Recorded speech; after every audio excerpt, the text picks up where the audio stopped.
Hello, hello. Thank you for joining us today. We're doing a very special pre-event for the 2021 Black Women in Comedy Laff Fest.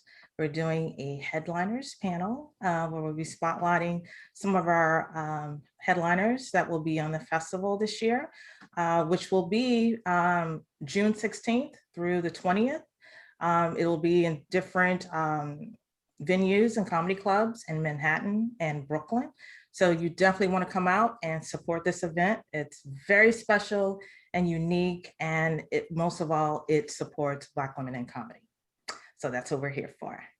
So I'd like to introduce the headliners joining us today. First up is Rhonda Hansome.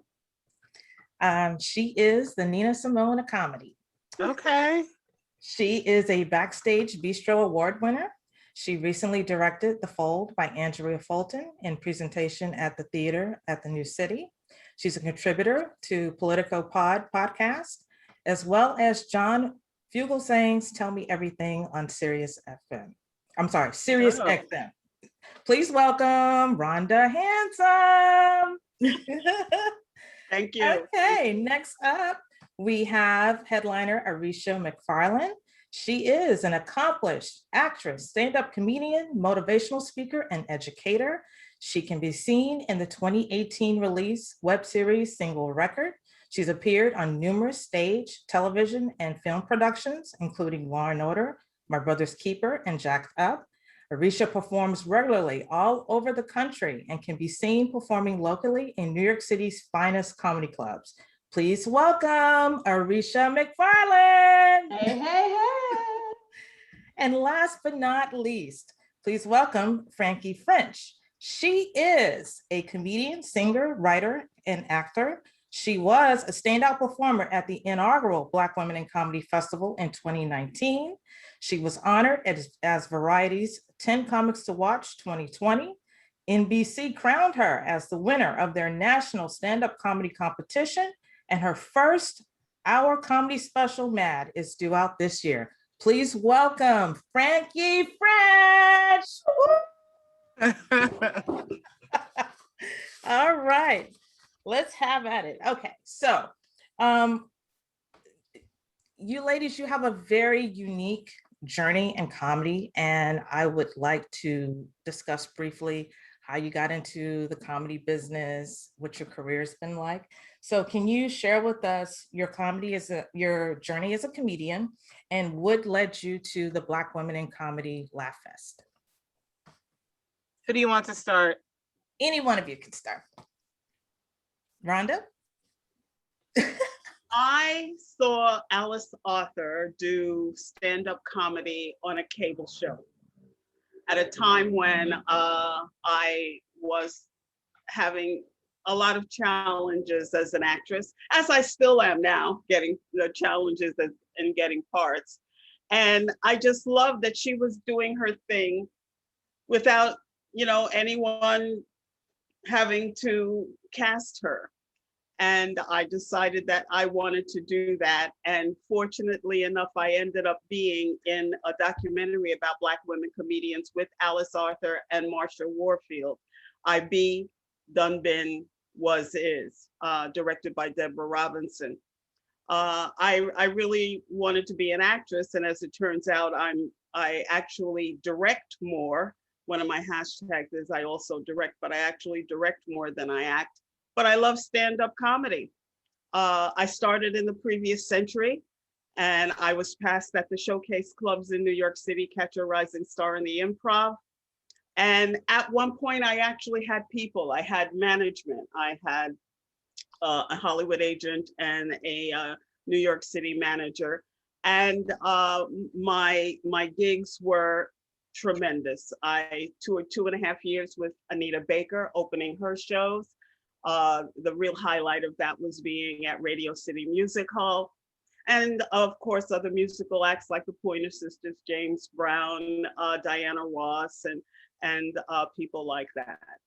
I am at the Black Women in Comedy Festival because I am so delighted to be a funny Black woman, and that Joanna Briley has invited me to participate.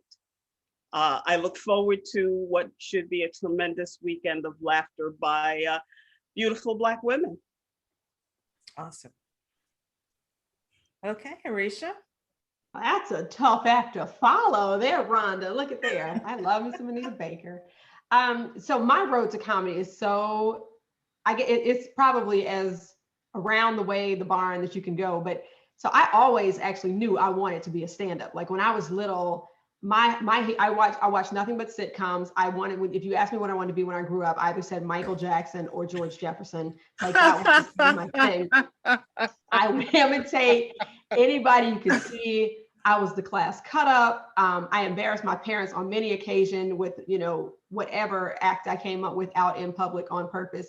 But then, you start being told you got to do something respectable or whatever. And I knew I wanted to be on television. So I went to the School of the Arts for high school and started out in musical theater because that was exciting.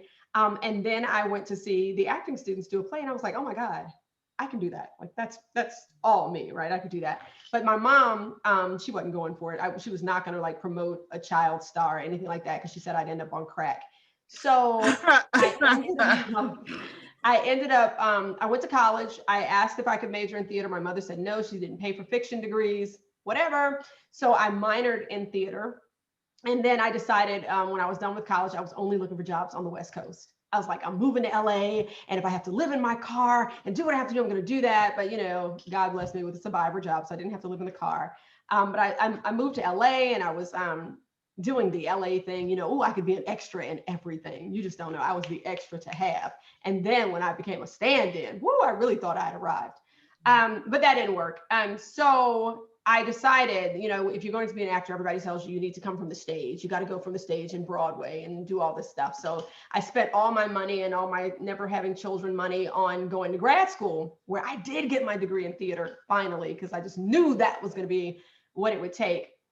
And I stayed in New York after I finished my grad program, because if you can make it in New York, you can make it anywhere, right? And then I met this man. Well, as men do, my life went right down the drain. No, so I got married, and my husband did not believe in rehearsals with anyone where, he could not be present, which makes scene study a little crowded sort of stuff. So I had to find a way to perform alone. And he said, I sat up in the bed one day and said, I think I'm going to be a stand-up comic. And he was like, what? And so what do stand-up comics do? You go to school to learn how to be a stand-up comic. I'm a professional student. So I went to the American Comedy Institute. I graduated top of my class because I'm an overachiever. And I've been doing stand-up ever since. I took the mic for the first time in June of 2009. And I've been a stand-up comic ever since, never looked back. I do the clubs, I do the rooms, I do the everything. I came to be a part of the Black Women in Comedy Laff Festival because I was doing, I did a show down at the Brooklyn House of Comedy. And it just so happened to be a day where I did not do my set. Like something happened and I told about it. It was an epic night in comedy. Let me tell you, I don't know if I'll ever be able to duplicate it again, but it was fantastic. So I went on to perform there a few more times. Joanna invited me to be on the show. And, now I'm here with you, Tasha. Look at me, God. Mama, I made it. And she told me comedy wasn't going to get me nowhere. Look at there. Okay. And Frankie? Well, my story is not as exciting as either of those stories. I was a singer for a lot of years. And then I met a stupid boy. We had a stupid baby. And so I stopped doing anything and I became a wife and mom. Ew.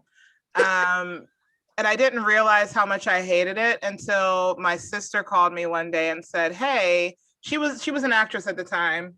And her management team wanted her to expand her repertoire, so to speak. And they suggested that she take some stand-up classes. And I was like, oh, okay, cool. Yeah. I'll do that. And at the time I was working in corporate America. I had a real adult person's job.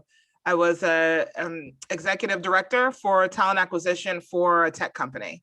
Several different tech companies, but whatever. And I'd build like talent acquisition departments, recruiting departments, ambassadorship programs for different colleges around the country. So that was my space. And I was really good at it, but I hated it with an intense reething passion, mainly because I think I wasn't doing anything creative, and being creative is my piece. I'm an artist, I draw, I sing, I write music, I do all kinds of creative things. And being a corporate person never suited me. Like, it was just like feeling like I was outside of my skin, like it just never suited me. And people thought I was crazy because I made, high six figures with a bonus, and now I make $0. But it's all good. Comedy's great. So my sister called me up, hey, let's take this comedy class. I was like, oh, cool. $250 later, she did not sign up, biatch. And so I ended up in this comedy class where I couldn't get a refund for 6 weeks, I think it was. And ladies and gentlemen, if you're out there interested in doing comedy, do not sign up for a comedy class. Don't waste your money. Seriously, don't. Find out where the local open mics are and go and start doing open mics, because you can't teach anyone how to do comedy. You might be able to show someone joke structure, but you can't teach someone how to be funny. That you only learn that on stage. Just my opinion, do what you like. But I could have gotten to where I am now without ever taking that class. But anyway, it did open the doorway for me to figure out where and how to learn comedy, or how to do comedy.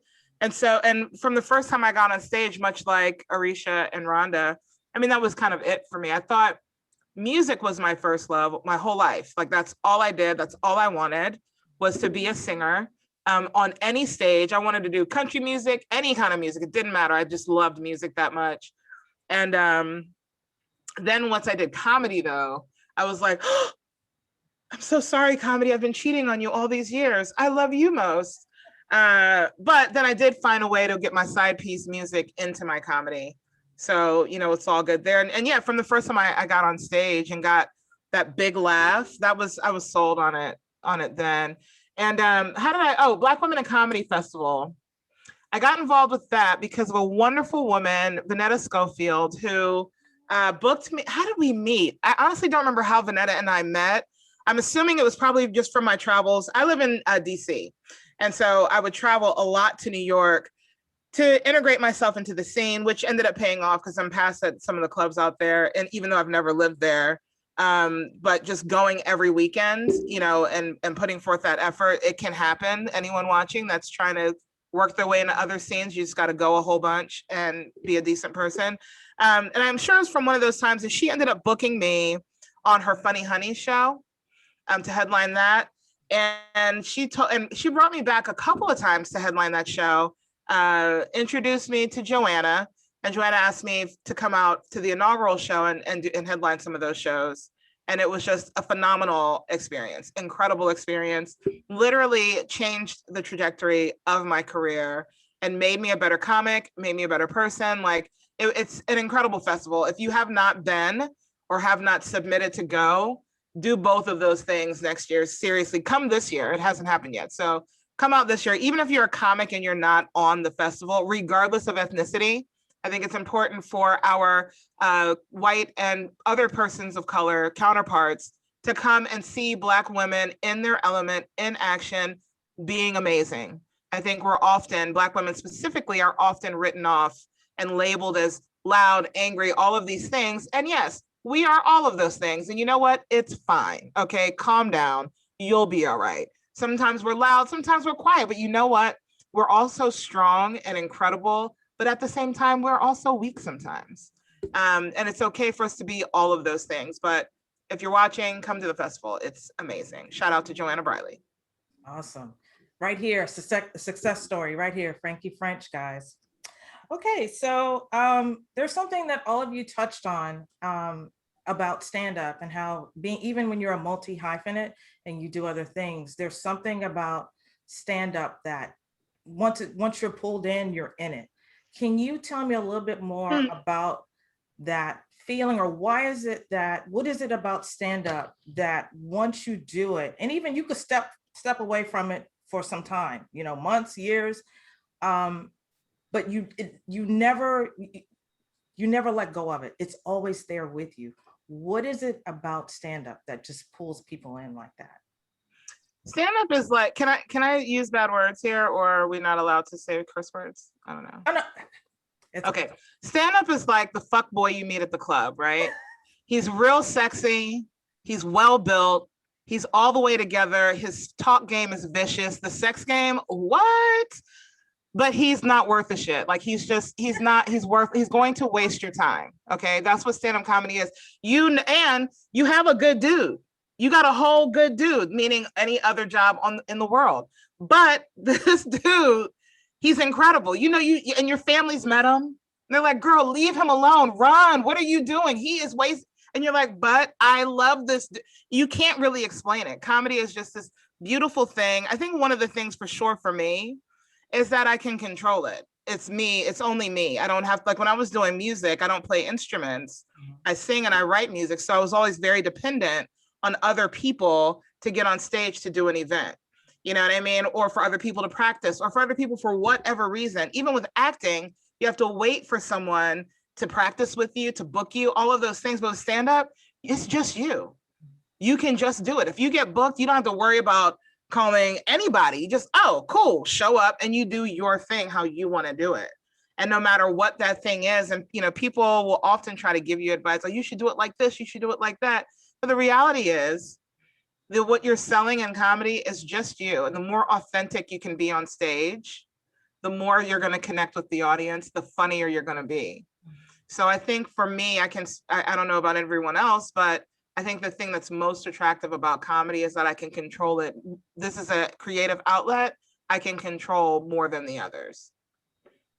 I love it because I get a chance to really express myself. As Frankie said, you can get up there and be your authentic self and enjoy having people laugh at you and with you. I love it. And, you know, when I tell people I'm a strong Black woman, but I identify as a fragile blonde, they get it. They know what I'm talking about, especially those white girl magic tears. Wow, yes. Yes, darling, those white girl magic tears make things happen. You don't even have to have movers. You just put the couch over there. Doing stand-up is one of the most rewarding aspects of my life. And I love that I can keep doing it and doing it until I can't anymore. There's nothing to stop me from being on the mic another 10, 20 years from now. It's very exciting. And the whole idea of the camaraderie is just fantastic.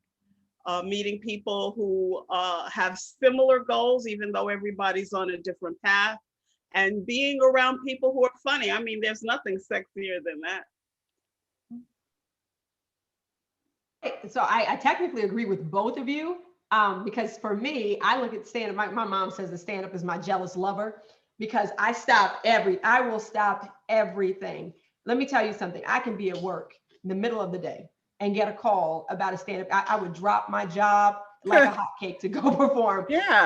I can't, I don't know if it's like a drug, if it's like an addiction of some sort that I might have, but I love it. The heat of the light shining down on me, that crowd of people that came over to talk to me tonight. I'm a talker, so I like to do, it's a true love affair. There isn't anything that I put in front of it. My mother told me she's praised that I don't have to take care of her when she gets old, because if they call, I'm going, and whatever state she's in, she's going to be stuck in that state. I do think of it like unlike Frankie, I don't think it doesn't have the payoff, because my payoff is not really about the money. The best feeling in the world to me is when I've had a great night on stage and I come home and I just live in it. I just revel. And then the sad part is the next day when you don't know where your next show is coming from. So and that's what I'm talking about with the payoff. Yeah, it's just that. It's that. It has to be, I never done crack before, but it has to be what crack feels like. Because hilarious. You keep wanting to do it. I keep wanting to do it no matter how good or how bad it goes. Most of the time, praise God, it goes good. But no matter what the outcome is, I keep wanting to do it. And you really, you can't really, there's really anything you can't do to talk me out of it. And the crazier part is I have a voice in my head that every time I get booked, it says, girl, you better not do that. It ain't gonna work this time. It's over. You get on up there, see what's gonna happen. Watch. All the way until I step into the light. And then I don't know if Jesus shows up next to me or what happens, but the whole tide turns. I agree with that. I think every comic has that. I think if you don't have that voice telling you you're going to fail, that you're going to fail. Like I feel like every comic I've ever talked to has that voice, like they're all going to laugh at you and not in a good way. Like it's, you feel that, like you said, all the way up until you step on the stage. But just to clarify real quick, comedy has a huge payoff. When I was saying it's like a fuck boy that's going to waste your time, you are constantly in this state of battle because it's such a silly job. It really is. When you look at it on its face, it's silly. We're standing in front of people telling jokes. That's not a real job. You know what I mean? Even though it is, but it feels so silly. So in your mind, in your heart of hearts, it's very hard because society and everyone, all the friends in my life, hey, Frankie, you know, you're not going to like be famous or go anywhere with it. It's not like you're going to meet this person or that person.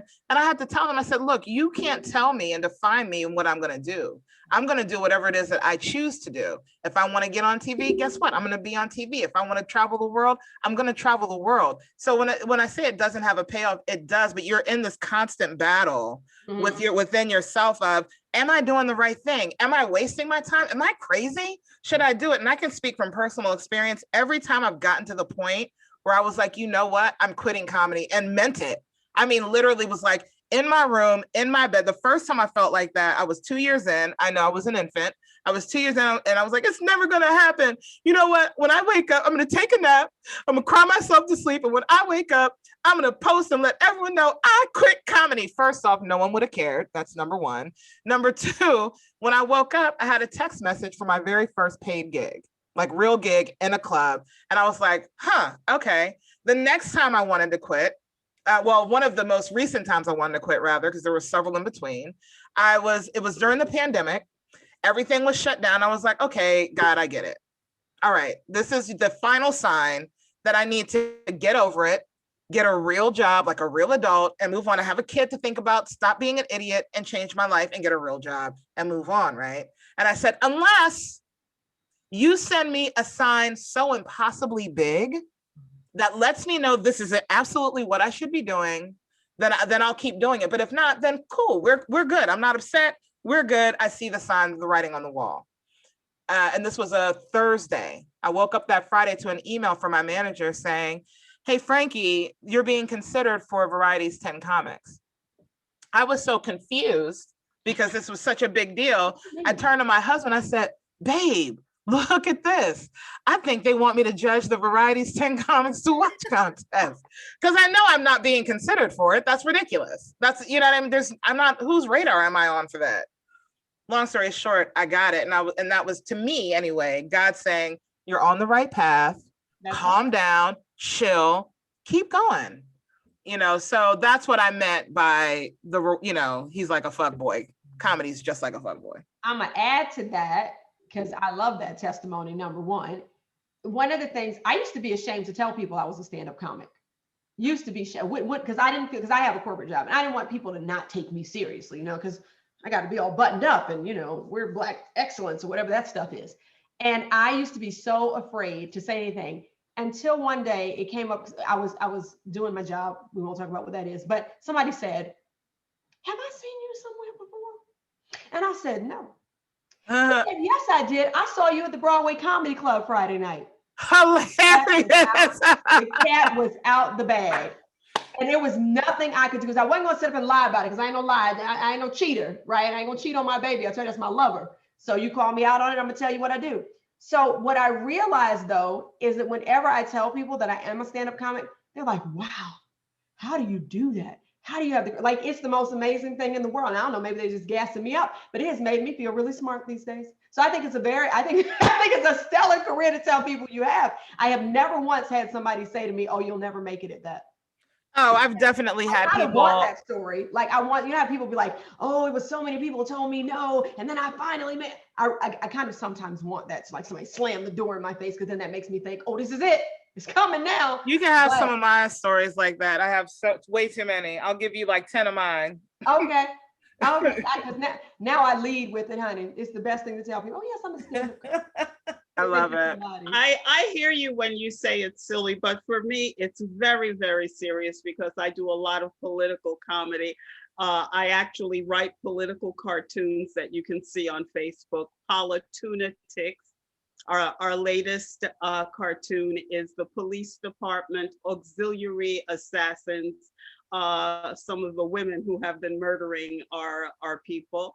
I also do Politipod. Thank you, Tasha, for mentioning Politipod podcast, which is available on SoundCloud. And I write the real news for Politipod. And my latest contribution is the Simone Biles edition, where you see that Simone Biles, who is actually aerodynamic and doing things that no one else can do, is being punished by giving lower score marks than other people. So yes, sometimes it's silly, but for me, it's frequently very serious, as well as when I'm on John Fugelsang's show on Sirius XM on Monday nights, hashtag Handsome Mondays, 11:15 on Sirius XM Progress. I love talking about what's going on in the world and sometimes actually finding something funny about it. Well, also just to clarify that piece, when I say it's silly, I mean, when people hear the word stand-up comedian, or I do stand-up comedy, it's, if you think of the definition of hey, you're going to stand up there and tell jokes to strangers, that's super silly. You know what I mean? It sounds very silly, but also like you, Sounds Rhonda, incredibly brave to me, because public speaking is the #1 fear of the majority of people in the world. So I'm not saying you don't have your experience, Frankie. No, but that's not what I meant though. That isn't what I meant. And so that's why I want to clarify. I don't think it's actually silly. I'm saying people hearing that on its face think that it's very silly. They think that it's not a real job. Like you need, well, what's your real job? And I'm like, oh, comedy is my real job. It's very serious to me as well. I had a real job like you did with 6 figures, because I'd have a nice pension now. Yeah, I do not have that. Yeah, no, I no longer work there. I've spent all of my savings. Like I am very poor now. So yeah, there's. But let me ask you. Tasha, I'm not going to take us off forever. I just have to know it's coming, because I can't do that, right? And this is probably why I am not on the Oscars, because I tried the whole struggling artist. I'm going to sleep on some sofas. I'm going to eat some. That was not. That didn't. My creative spirit couldn't live when I was hungry. So I'm not going hungry. I have a husband that has a job. Oh, see, I had to let mine go. Yeah, so I have a husband that has a job that takes care of my bills. I'm saying my day-to-day, like what I need to do comedy, I fund myself, because I don't feel like I have the right to say, hey, instead of paying for our daughter's stuff for school, or instead of paying for, let me now also pay for me to go pursue this dream. No, I make my money how I make it, and then I use my money to fund my dreams. But yeah, comedy, and because of that, comedy is very serious for me as well. I have a daughter who I am accountable to and responsible for. And, so I quit drinking a year ago because I didn't want to derail my career, being at industry parties and being overly intoxicated. So it's different things like that lets me know that absolutely comedy is serious. But in the reality, if I say, hey, yeah, my job is telling jokes, that sounds very silly. It sounds very ridiculous for an adult to say that. But I love it though. And I have friends who are all working in corporate America, and they used to look down on me, but now I get messages all the time from friends like, oh my God, like, live your dreams. I'm so proud of you. This is amazing. I can't believe you did that. I saw you in this magazine. I saw you on TV doing that. And it's a great feeling, You said something else, Frankie, that struck me, that you can't teach someone to do comedy. And I believe you're right, but I do want people to know that I coach. And it's one of the most wonderful things that I can do, because first thing, I love comedians and I love being around smart people. And I find that comedians are quite intelligent to be able to make the twists and observations that they do and still produce laughter. So yeah, I love the coaching of it to aid people, and I'll actually be doing that with Comedy Therapy New Jersey, giving feedback on other people doing stand-up. This, being in this industry is one can be so fulfilling in multiple ways. And, I identify with how you speak, Frankie, because I also do cabaret singing, and the whole idea that I have the opportunity to be an expressive artist is very dear to me, especially after being in lockdown for COVID. Everything that I'm doing, going out, every place that I'm being has a preciousness that it is quite exquisite. And I will add that I think you can teach people comedy because everybody doesn't know how to tap in to their inner funny. And there are strategies and skills that you can share with someone. Like, so I came into stand-up having never performed it before. I went to school. I had obviously experience as an actor. I trained, again, by that point, I had a master's degree in theater. So I knew what presence on the stage was. And I had probably a rhythm for comedic timing, but there were things that I learned. And Lord knows I saw some other people that came in barely able to open their mouths in front of a mic that really have now, looking back, if you fast forward to where we are now, that have really flourished into some great comics. So I'm going to argue that I think you can teach people to be funny. Not everybody's not going to stick to it, and everybody's not going to have a passion for it, but you can teach people how to perform stand-up comedy. Just as a forever disclaimer for the rest of this interview, my opinions are literally just my opinions. I am not an expert. I am not the leading authority. This is just what I think. These are just my thoughts. I do not think you can teach someone to be funny. I think you can show them the dynamics of it. You can show them the structure of it. You can coach. I absolutely believe in that. I have comedy coaches myself. I have comedy mentors, but how to be funny? No, you either can be funny or you cannot be funny. You can try it, but that doesn't make you funny. But the question is funny universal, because what might be funny to me, I sit up in the club all the time and I watch some folks perform and don't crack a smile, because that is not my brand of comedy. But that person and the persona that they have created is funny to somebody. So I think that funny is not a universal term. Sure. Everybody's got their own particular brand of humor. Sure. That can work. And I think if you teach folks how to tap into that. Sure. And just in my experience, comedians that are solid, that are funny to everybody. And I'm not saying that everyone's brand is funny to everyone, but you have a universal appeal. When you're a niche comic, that's a different thing. That's not, you know what I mean? You have a niche, you have an area where you're funny and you can be funny in that space, but that's not marketable. You know what I mean? Unless you have I don't know how to even, what is that? You know what I mean? Well, you're funny to that group of people. So sure, you can have that, but I'm just talking about general universal hilarity. If you're funny to everybody, or you know how to be funny to everybody. I was told when I first started, I couldn't work black rooms because of the way that I talk in my content, that I couldn't work. Hey, Frankie, you're just a mainstream comic. That's what I was told. You're a mainstream comic. You should just work the white rooms.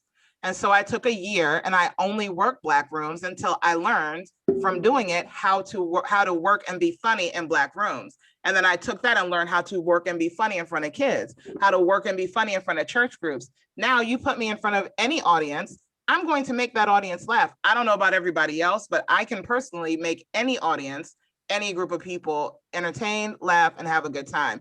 Everybody can't do that, was my only point. And that's what makes you so unique and so fabulous. I like in comedy that, as you say, everyone's brand is not for everyone. And that's one of the extraordinary things that I find about it, because actually people are astounded when they ask who's my favorite comic. One of my favorites is Cat Williams, and I don't know why they're surprised when I say. He's one of the best comics in the game. That's very weird that people would be surprised by that. Because of something, I don't know what they're reading in my personality, that is someone who I like, whereas there are some people who think, Ellen DeGeneres is the cat's meow. And that's what I love about comedy, because if you're on a bill, the first person may not make you laugh. The second person will have you rolling on the floor. The third person will make you chuckle. And it's different. It's literally different strokes for different folks as far as I'm concerned. And to me, that is so exciting. You never know how it's going to be. Sometimes in one night, you'll be in 3 different clubs and you can be working on something and get different reactions at different places in your joke. I love it. I absolutely love it. Wow. So you touched on a lot of different things. One of the things I did want to ask you about, and Frankie mentioned this as far as her experience with this, was the pandemic. I'd like to know, what effect did that have on your careers, and what challenges did you face and how did you overcome them? And then also too, what's a blessing or a gift or something that came out of that for you? What did you learn? I'll start with that one, because and now granted, I am so sorry that people died, for real, like folks lost their lives. It was a really tough time. And there was a dark and scary apocalypse. So I live in New York, and I mean, we saw some stuff, like it was a little frightening, right? It was the end. The zombie apocalypse was going on outside. However, I was so glad for the downtime, right? Like, just no more commuting and the traffic and the back and forth. Like, I really felt like, oh, we get a vacation. We can sit down, we can be quiet. I was glad that social media piped down, because all you hear every day is grind, grind, grind. Go out there. If you're not doing your best today, you're not living, that kind of stuff. I hated it. And it seemed like God told us, oh, you need to go sit down and be quiet somewhere. And so, especially for the quarantine phase, it allowed me to stop, look, listen, just be still. Now, granted, I had just been on stage the week before. So in New York City, we all shut down somewhere around March 13th. That was kind of the end of it. And I had just been on stage the weekend before, and I remember making a joke in the club. Somebody sneezed and she did like this. And I was like, oh, baby, don't touch nobody. There's stuff going around. Like, I remember making that joke. But I also watched the news. I stay on political news. So I've been watching CNN. I saw it coming. I remember like emailing my job January 27th, like, hey, what's our plan? Because Japan just shut down all their schools. For me, it gave me the opportunity to settle down and be still, and also tap more into the things that I wanted to do, because I do still work, my corporate job, and it's a lot. And one of the things that I regret looking on the outside is that I did not do more with the downtime. Like, I feel like I should have come out of it with a book. I should have come out of it with, I'd written, some scripts. I should have finished them. I should have, done whatever. But I'm also very, type A, and that I still do my job every day. Like, I get up and I get dressed every day as if I'm going out the house to work, makeup and everything. People would Zoom me and be like, what are you doing? Like, why are you dressed? So for me, it was good downtime. It was peace, praise God. I didn't lose a dime, during the pandemic. I was able to help others. And that was really, that was a blessing. For me, I adjusted very quickly to the Zoom rooms. Like, I MC a lot. I MC clubs and stuff a lot. And it just translated that into, my sister has a production company. She was still hosting events. And it was, hey, Arisha, come on. I got some work for you. And we can take a shout out to Bird's Eye Entertainment. And so we hosted events all over the country. And it allowed me to still be able to continue to work and enjoy and explore. But again, if I had to do it all over again, I would write more. I would have practiced more. And I luckily got into, because I don't get to watch as much television as I like to. So I caught up on good stuff. If y'all missed the Tiger King, you missed something, child, because that was good. That was good. Carol Baskins did kill her husband, but you ain't heard it, allegedly. I know we were supposed to say allegedly. But yeah, so that's the good that came out of it. I feel like it was in many ways for my life a blessing. It was an odd experience for me. I found that in the beginning, I would spend a lot of time just sitting in my window like I was a cat, waiting for a delivery of sardines from Amazon, I had a near-death experience. I actually thought I was going to die. And unfortunately, at that same time, a white friend called me, and when I said, I can't move, I can't talk, I can't walk, I feel like I'm gonna die. And he said, call the police. And I said, you don't call the police on a wellness check on a middle-aged Black woman. That's a death sentence. it turned out that I had severe dehydration, something Gina Yeshere has just gone through. And I did come through it, but you know, it's interesting how they say when you're near death, your life flashes in front of you. Well, I had it, except that it was a trailer of my bad choices, and it really was something to see, to feel, you know, that kind of thing.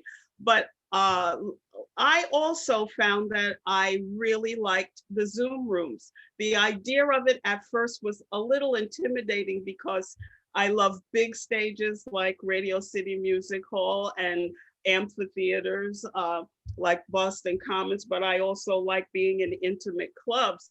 But being on Zoom was a completely different experience. And I said, well, it's so different. And I found that I loved it. I absolutely loved it. So now I'm doing the hybrid experience, sometimes on Zoom, sometimes live in the clubs. And it's so funny because just before that happened, I think it was a year or two or so ago, I think it was at Just for Laughs, there was a internet comic who was headlining, and it seemed as though that person really had no experience of handling a live audience. You know the white dude?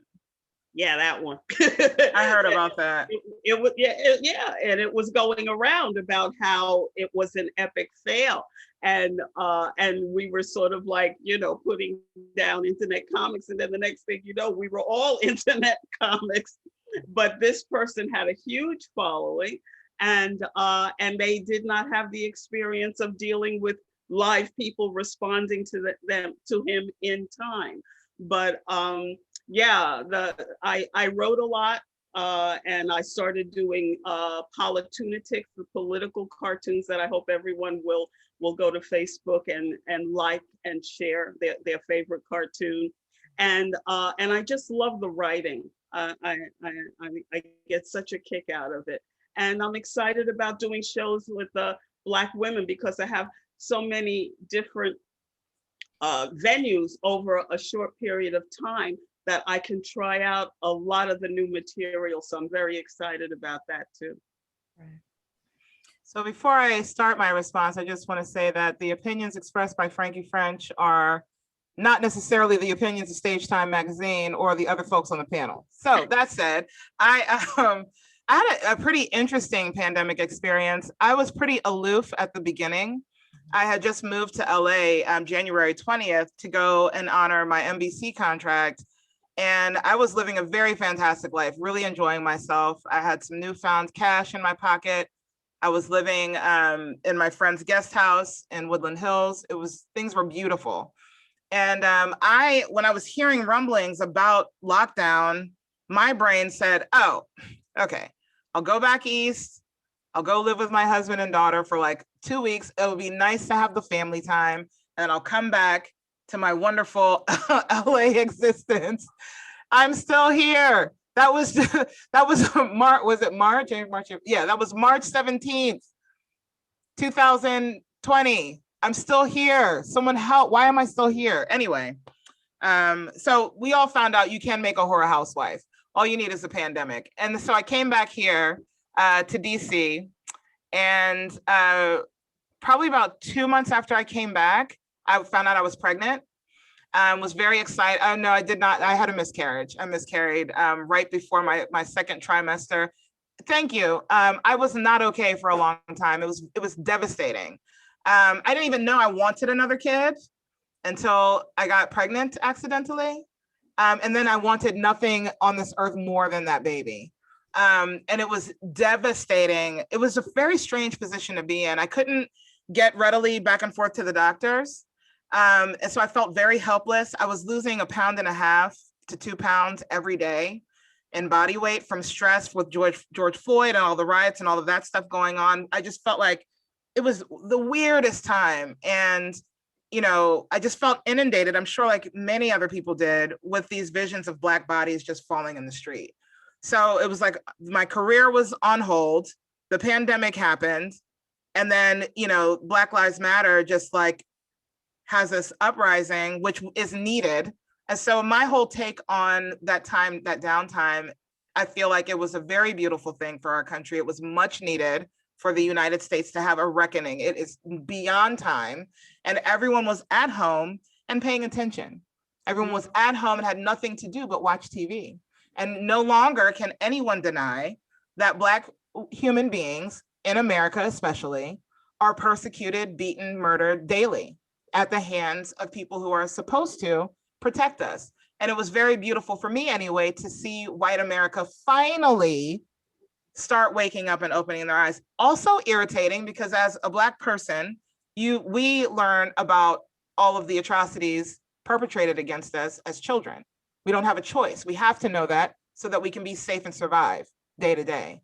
And so watching this awakening, all of that was beautiful. And I'm in my house, I'm losing my baby, I'm, trying to figure out my career. And Black as Fuck came out on Netflix. And I know how silly that sounds, but the healing power of comedy is real. It's not a joke, it's not a game. The healing power of comedy is a real thing. And that's one of the things that I love most about comedy. I can't tell you how many times I've had women come up to me and talk about, wow, I've never looked at motherhood from that perspective, or come to me in tears like, thank you for saying that. Or white people coming to me, hey, I saw your show talking about police brutality a couple of weeks ago, really changed my mind, really made me want to go and learn more. You know what I mean? We have a power within our voices, just generally traversing the earth. But when you take that power and you mix it with comedy, you can tell anyone anything. You wrap it up in a little bit of sugar, they're going to swallow the pill and don't even know that they're being educated.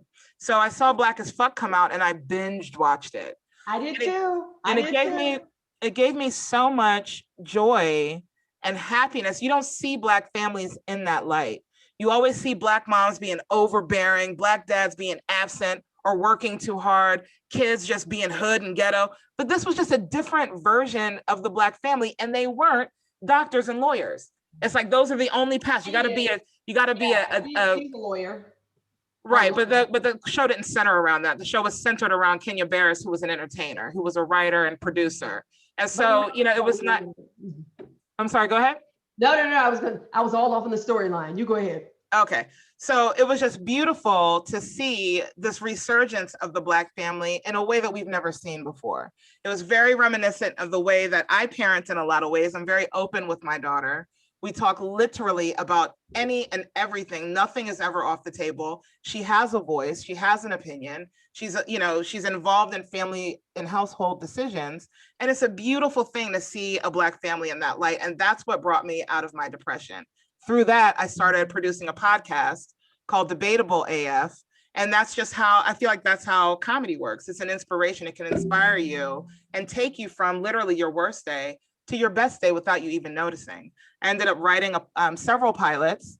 I'm working on a feature. I'm also working on a musical. I have 2 podcasts now. I'm coming out with the 3rd shortly. One of the podcasts is called Nonprofits. It's live every Tuesday at 6:30 on Twitch through the Comedy Hub Twitch channel. And it's myself and my partner, Stephen Campbell. We talk about social issues. We pick a particular social issue every week. We talk about it for 30 minutes up top. We tell jokes and stories as it relates to that. And then we bring on change agents and experts to talk about how they alleviate those issues and how other people can get involved. The other podcast I have I actually do with my 15-year-old daughter. It's called By the Way, They're Gay. I'm an openly bi woman. She is a gay young woman. And it's just about, the whole goal with that show is for people, especially teens, especially Black youth, who are coming out as gay or think that they're gay or trans or bi or any one of the letters in the LGBTQIA and feel like they don't have anywhere to go or have been kicked out or shunned by their family. To one, be able to see a mother and daughter relating on that level, but equally and more important, to have resources and find resources and places that they can go for help and security. So that's what the pandemic gave me, a lot of different opportunities. I got recognized through NBC. Someone there, I also started another show called The French Roast. It's a comedy roast show. So basically it's a prank roast show. So basically we would bring people on Zoom, other comedians onto Zoom, under the guise of roasting someone for the show. And really we would roast them. once they would come into the room. Very fun show, but that got recognized by NBC. They did an expose on it, and the people at Variety saw that. And that's how they selected me to be one of the 10 comics to watch. So that's a long walk to say, you never know who is watching what you're doing. No matter how infinitesimal it might seem, or people may say that it is, you never know who's watching, so keep pushing. But yeah, the pandemic was definitely a good and a bad scenario, in my opinion. Speaking of never knowing who's watching, I think during the pandemic, I got too much into social media, actually, because the Russians hacked everything. They did. In fact, now I'm engaged to a Russian robot, and the last time. Thank you. The last time I signed up for my unemployment, I was offered a job in Siberia. It really, I mean, why do I know that Willow Smith is polyamorous? She just announced it, but I feel like I knew it 3 years ago. You know, it really, I'm going to have to wean myself off of the social media. Oh, another thing the pandemic did, it got me to start writing. I've never written over the course of my career. I just write, I think of premises and then I go work it out on stage, and I don't write jokes down, which is a horrible practice. And the pandemic forced me, or put me in a space where I couldn't really work material out that much. So I started actually writing things down, which has now been more beneficial now that things are open. I think, and I'll piggyback off that to say that I think that the pandemic also, when I say it allowed me to stop, look, listen, and learn, because we go so much. I'm very much a people watcher. So to actually have to sit down and watch and listen, I mean, I got so much material off CNN, it's amazing. But to really just kind of watch what's going on and really be able to focus with an uninterrupted, like it was just so, it seemed like things were very quiet for the first time in a long time. That life just got quiet. Everybody had to sit down or listen to DJ. What was his name? D-Nice? Remember everybody was listening to the quarantine DJ or whatever? That was super fun. So there was that camaraderie in that. But it did allow me a nice bit of focus to be able to watch people. Cool. So in recent years, we've seen more doors open for Black women in TV and online streaming. Do you feel like it's become easier for Black women to break into the industry, or do you think we still have a long ways to go? What's your? I think we still have we're a way off from it being easy. I don't think it is easy, but I don't think it should be easy for anyone. Just in my opinion, I think that, well, depending on what you're talking about, if you're talking about, I think that when you're on TV, you have a responsibility, just in my opinion, again, just my opinion, I think you have a responsibility. And I think that we give platforms to too many people who, everything's not for everybody, but there's so many people with a platform that I don't understand why we're entertaining it. We complain and we're upset about the trajectory of morals and different things within this country, but then we promote all of the negativity that we possibly can. Look at how they represent, not now, things are definitely, the tides are turning, but look at historically how Black women have been represented. Look at Housewives of Atlanta, Bad Girls Club.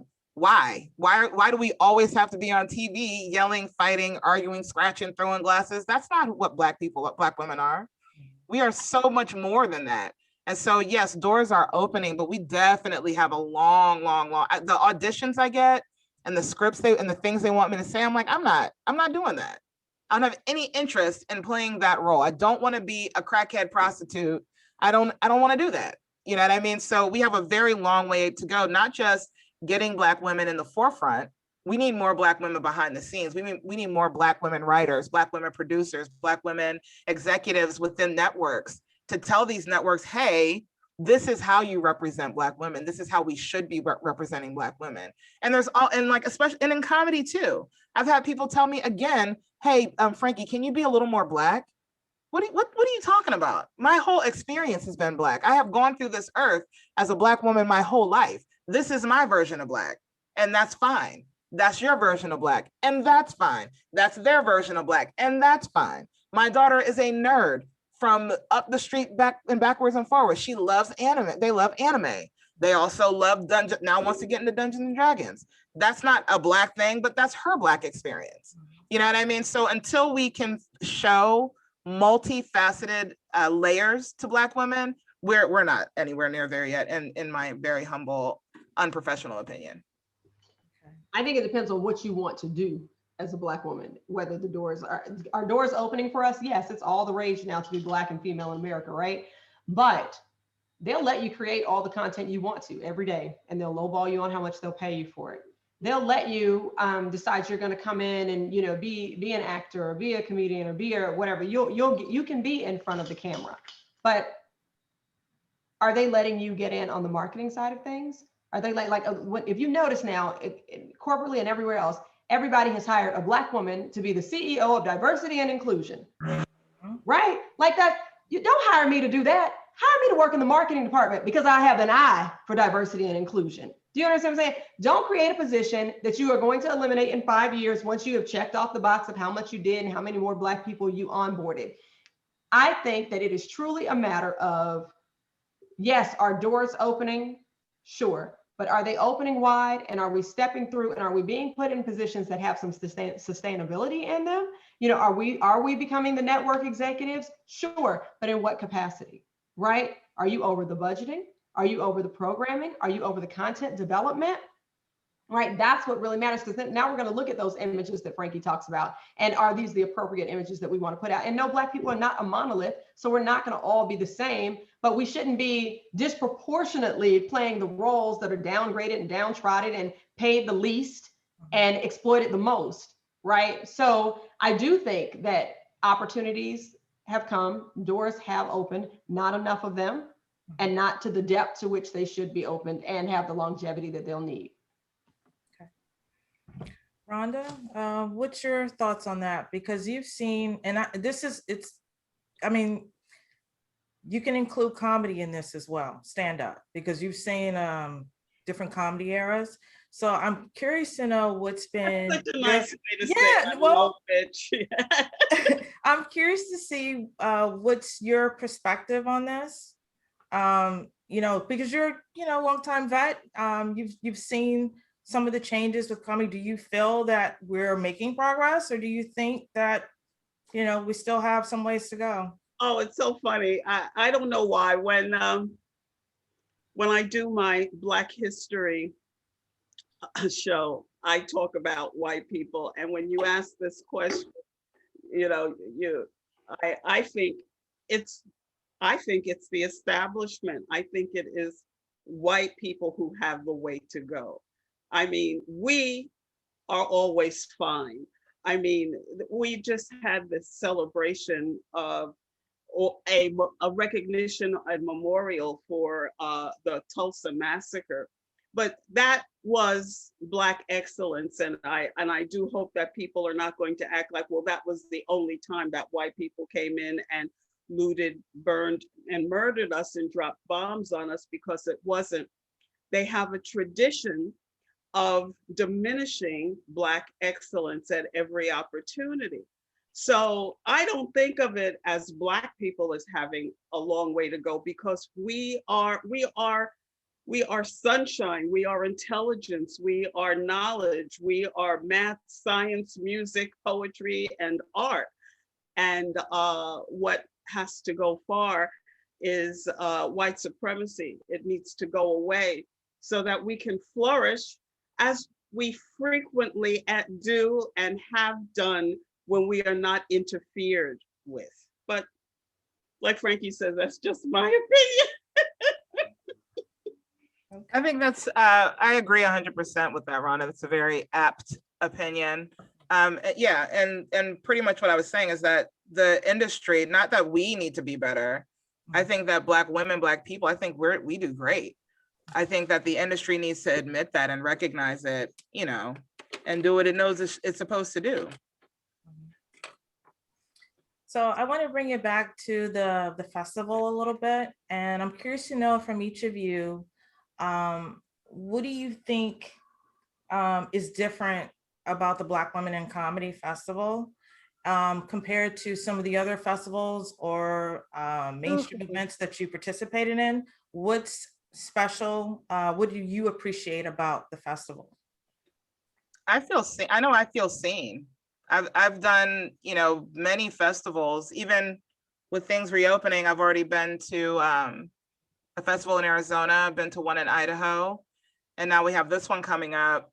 And those were great festivals for what they were, in terms of, were the rooms packed? Yes. Was the stage time on point? Yes. All those things were great, but there were definitely moments where I felt I didn't feel seen. One of the festivals, I had a Black gentleman who was running the stage come up and tell me that I couldn't use the N-word on his stage. But then he turned right around and allowed all of the Black men to say any and everything they wanted to. I used the word one time. I'm also an adult, so I'm going to say what I want to when I want to say it, whether, regardless of how you feel about it. And this is a comedy show. If there are restrictions, you need to tell the comedians that before they step on the stage. And all of that's fine. And then he later comes to me when we're in the green room and people are talking, and I'm one of literally 15 people. And he's like, you guys need to be quiet, especially you. I can hear you over everyone else. I said, no, you can't. You absolutely cannot. And I'm not going to sit here while you tell that story. That's not real. So, Black women, we have this stigma on us all the time when we're walking around everywhere. And so, yes, again, these festivals were great. I take nothing from them. I had an absolute ball.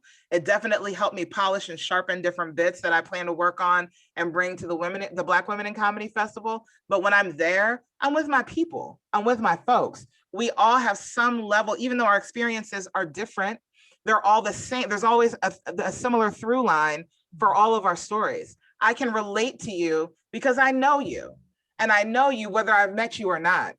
As a Black woman, I know the pain you've been through. I know the joys you've experienced. I know what it's like to be in a relationship with a Black man. I know what it's like to be in a relationship with a white one. I know what it's like to work in corporate America around nothing but white people. I know what it's like to be in groups of just Black people. So having that visibility, that camaraderie, that feeling of I can feel safe. I know if anything goes down, these women have my back. That's an amazing, unique experience, only specific to, I feel like, the Black Women in Comedy Festival. Shout out to Joanna Briley. Anyone else? Yeah, sure. I echo Franqie's sentiments. One of the things that Joanna has been really dynamic about is making all of the comedians feel connected. Like we have just like chop it up sessions, the random Sunday afternoon. Hey, y'all, we're going to jump on a Zoom talk, see what's going on in your life. Because I think, it's real life that feeds our comedy, right? You can't live in a silo and not know, what's going on in the world around you, or even with the people around you, the folks that are doing the same things that you're doing. And that's important, as an artist, as a creative person, to surround yourself by people who, like Rhonda said, may not have the same trajectory, but you have a shared experience. And that's what I like about what Joanna and Holly, shout out to Holly Harper, have done with the Black Women in Comedy Laff Festival, because they've made us feel really, truly connected. It's like a trusted partnership, and you just feel really empowered to go out there and be your bold, beautiful Black self, right? And it's because of those ladies. They've done it. And I also love to have seen it from its inception, from the beginning, and to watch it just explode. It's just like watching something happen in real time, and just knowing that there's no limit to where this is going. And it's just an honor to be included. Yeah, it is. Rhonda, do you have anything to add? Well, only that it's so exciting to see the growth, as it was mentioned. It was needed. She saw a void. Joanna saw where she could fill a void. And I'm just so happy that she has been able to continue it. And I'm excited about what the future of it is going to be, because there are so many Black women doing comedy. And, it's great. When I started in the previous century, there were not that many of us. And I remember when I was at Catch a Rising Star, people, thought that I was somebody else, that I was, Beverly Mickens, and, because she was the first Black woman past there.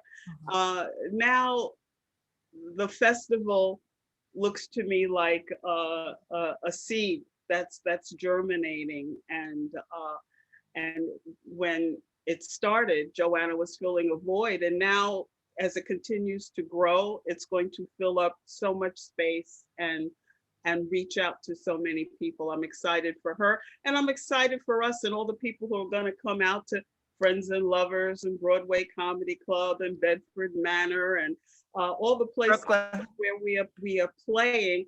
And that's the thing. We're at so many places that people can get out to us over several days and get passes and actually support us. That's what I hope that to see comes out of this particular year, that people not only come out and laugh at us, but then they follow us, they support us, they send us money on Venmo, PayPal, or Zelle, or however, and they listen to our podcasts like Frankie has, or our shows, and like and share my cartoons. Politunatics does commissions. And the Black Women in Comedy Laff Fest is so exciting, and it has the potential to just be even more extraordinary every year.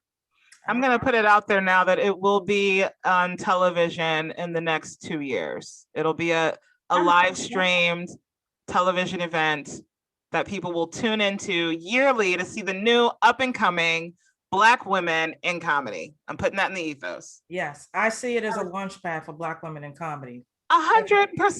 Absolutely.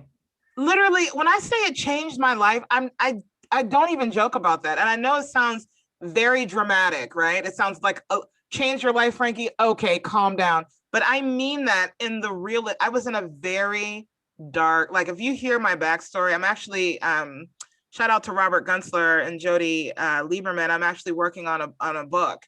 That also happened in the quarantine. I got a literary agent who's amazing. I mean, like this dude works with like not Foxy Brown. Who's the other one? Little Kim, yes, works with Little Kim, Busta Rhymes, like amazing, incredible acts. And I'm so honored to be able to work with this guy. And if you hear my backstory, it's very dark. Like just a small tidbit, my mom tried to murder suicide me when I was 8. So like, and that's not even the worst of it. So my backstory is very dark, and coming to this Black Women in Comedy Festival was at a time where I was really struggling and battling with my past and having a really hard time, and getting to be around so many wonderful, beautiful, spiritually solid Black women. Joanna took me in like family off the rip. She's such a beautiful soul. And then Holly Harper, same thing. Beautiful soul. Dara Jamont, beautiful, beautiful soul. You know what I mean? These women, they feed my spirit. Onika McLean, these women feed my soul. And hopefully I pray that I give them just a fraction, at least, of what they give me. Life-changing, not even kidding. Absolutely.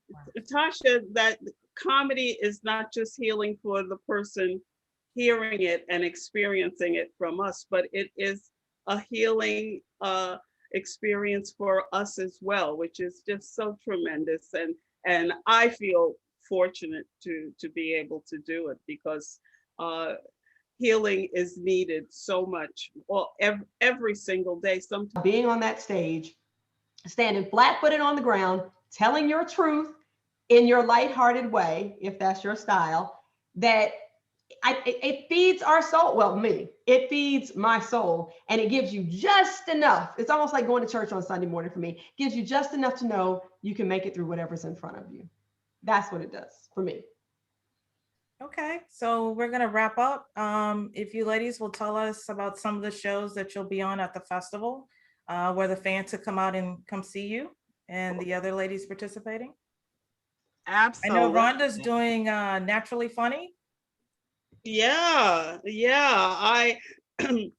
I'm doing Mike Divas on Wednesday, Naturally Funny on Thursday, which is at Broadway Comedy Club, Acid Tongue on Friday, which is at Friends and Lovers, and Melanated Mischief is at Friends and Lovers on Saturday. Wow. It's gonna be a whole bunch of fun. It's gonna be great. Awesome. I'm gonna be at you said Mike Divas on Wednesday, Rhonda? I think we're all on that, right? That's like the opening night. So all the headliners, all the headliners, that's definitely the show to come to. That's gonna be a banger from the open first word spoken to the very last one. Come to that one. That's Mike Divas at Bedford Manor. The next day, the 17th, I'll be at Brooklyn Pride at Brooklyn House of Comedy. The 18th, I'll be on Project Her-Larious, which is my homegirl Erica Nolan's show, which is going to be at Brooklyn House of Comedy also. And on the 19th, I will be at Cheap Date at Friends and Lovers. Very excited for all of those. Awesome, awesome.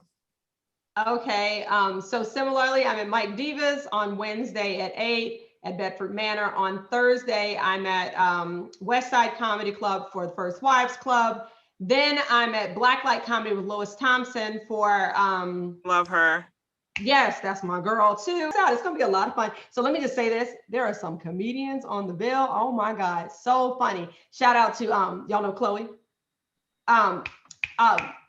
Chloe Hilliard.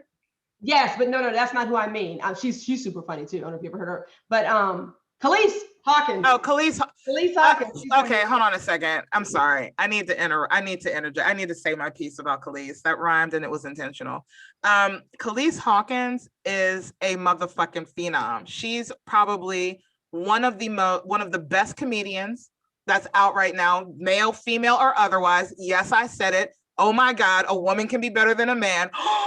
Do tell. She is all the women you're gonna see are better than most men you see. All the women are dope, but Khaleese is a very special animal, and I need to give that woman her props. She is the most underrated, undisputed champ I've ever seen. If you've never seen, I'm gonna say she's something like a Chappelle. Like, she's incredible. Just check Khaleese Hawkins out for real. If you see her on the show, even if you want to come see me, skip my show, go see hers. I won't feel bad. It's fine. No, come see my show. Nah, people will come. I love her. I love her. Come. Nah, skip mine and go see Khaleese. And I mean it. She's dope. If I could skip mine and go see her, I would. She's that dope, in my opinion. The truth of the matter is, there is an abundance of talent. So many women. A cornucopia of comedy coming from beautiful Black women, and you can't go wrong going to any one of these shows, and you go right by making sure that you're going to see multiple shows. You can't go wrong, but you can definitely go better by seeing Khaleese Hawkins. Come see me. Wednesday, Thursday, Saturday night. This was very fun. Thank you so much. Thank you. Shout out to Stage Time Magazine. So much for joining me today and sharing your stories and your insights and advice. I feel blessed just being with you today and learning, from you. So thank you so much for sharing with us today. Thank you. And thank you, Rhonda Hansome. Black women in comedy. Yeah. Franqui French. Thank you, Arisha Mcfarlin. Thank you. We look forward to seeing you. Black Women in Comedy Laff Fest. That's June 16th through the 20th. Manhattan, Brooklyn. The website is www.BWIC Laff Fest, LAFFFEST.com. I'll put a link in the description when this goes up. Thank you, ladies. Be blessed, everyone. Thank you. Blessings to you all.